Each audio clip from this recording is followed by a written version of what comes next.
Selamat pagi semua, apa kabar hari ini? Apakah kalian sudah belajar mengenai tubuh tumbuhan? Jika belum, mari kita pelajari bagian tubuh tumbuhan.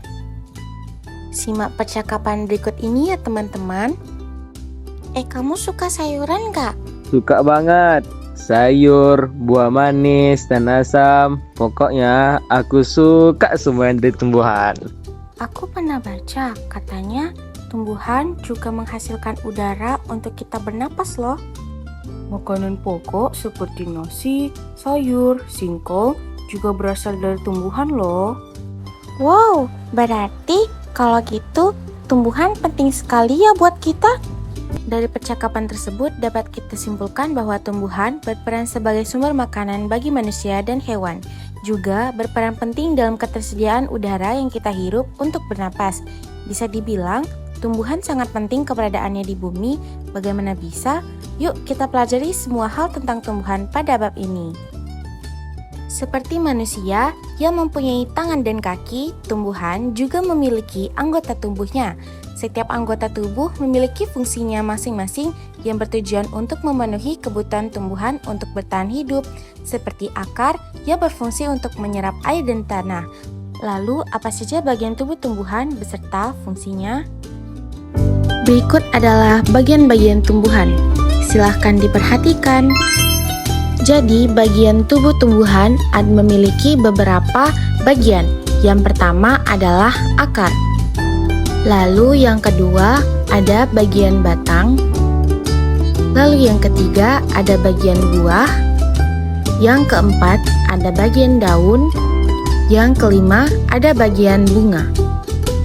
Oke, sekarang mari kita pelajari bagian tubuh tumbuhan. Yang pertama, kita akan mempelajari tentang bagian akar. Nah, jadi akar memiliki fungsi untuk menyerap air dan nutrisi dari dalam tanah. Lalu, menopang tumbuhan agar tegak berdiri dan kokoh. Dan menyimpan cadangan makanan. Selanjutnya, kita akan mempelajari bagian akar tentang jenis-jenis akar.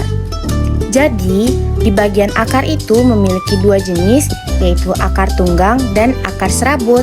Nah, akar tunggang adalah salah satu jenis akar tanaman yang memiliki ukuran akar besar dan bagian-bagian cabang pada akar. Lalu, akar serabut merupakan akar yang berada di pangkal tanaman yang memiliki panjang hampir sama. Oke, sekarang kita lanjut untuk memahami bagian akar pada tumbuhan. Nah, di bagian akar ini bisa menjadi tempat menyimpan cadangan makanan bagi tumbuhan seperti singkong. Nah, tanaman singkong memiliki jenis akar serabut. Mengapa? Karena tanaman ini menyimpan cadangan makanan di dalam akar. Jadi, jika kalian memakan singkong, itu sebenarnya kalian memakan akar loh. Lalu, pada akar, cadangan makanan yang tersimpan dan membesar ini bisa kita sebut sebagai umbi.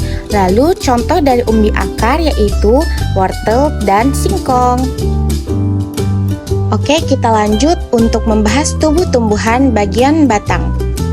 Jadi pada bagian batang memiliki fungsi yaitu mengangkut air dan nutrisi yang diserap akar menuju ke daun. Lalu pada bagian batang bisa berfungsi menopang tumbuhan agar dapat berdiri tegak dan kokoh. Setelah itu, pada bagian batang dapat menyimpan cadangan makanan.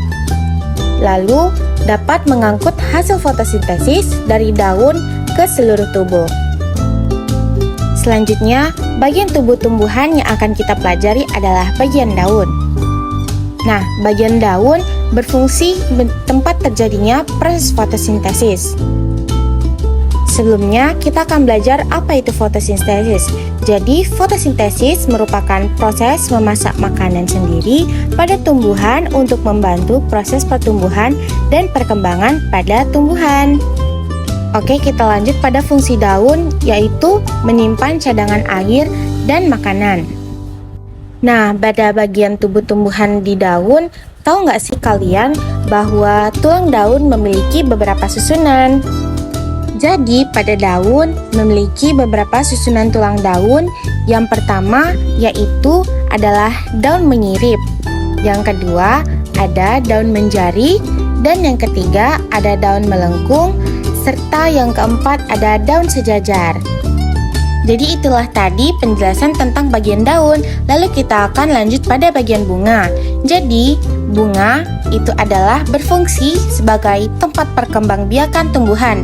Jadi bunga yang sudah berkembang biak akan menjadi biji. Lalu biji inilah yang nanti bisa ditanam kembali. Selanjutnya kita akan membahas bagian buah. Nah, jadi pada bagian buah ini berfungsi sebagai tempat menyimpan cadangan makanan dan melindungi biji di dalamnya. Lalu, tahu nggak sih kalian bagian-bagian buah? Nah, sekarang kita akan pelajari bagian-bagian buah. Nah, jadi pada bagian-bagian buah itu pertama ada kulit buah. Nah, yang dimana kulit buah ini untuk melindungi isi dalam buah. Lalu ada bagian daging buah yang dimana berfungsi untuk menyimpan cadangan makanan yang dikonsumsi dan melindungi biji. Dan yang terakhir adalah bagian biji yang dimana fungsinya untuk alat perkembangbiakan yang nantinya akan ditanam. Jadi kesimpulan pembelajaran pada hari ini yaitu tumbuhan mempunyai bagian tubuh yang berfungsi untuk membantu pertumbuhan, melindungi diri, dan berkembang biak. Lalu bagian tumbuh-tumbuhan yang pertama akar berfungsi untuk menyerap air dari dalam tanah dan menahan tumbuhan tertanam kuat di tanah. Lalu ada bagian batang yang berfungsi untuk menyalurkan air dan makanan ke seluruh bagian tubuh tumbuhan. Batang juga membuat tumbuhan dapat berdiri kokoh. Setelah itu ada daun yang berfungsi sebagai tempat menghasilkan makanan. Lanjut ada bunga yaitu sebagai alat perkembangbiakan tumbuhan, dan yang terakhir buah yaitu berfungsi sebagai hasil perkembangbiakan tumbuhan. Pada buah terdapat biji yang diselimuti oleh daging. Itulah tadi penjelasan mengenai bagian tumbuh-tumbuhan materi bab 1 untuk kelas 4 SD pelajaran IPAS. Semoga bermanfaat dan sampai ketemu di video penjelasan selanjutnya.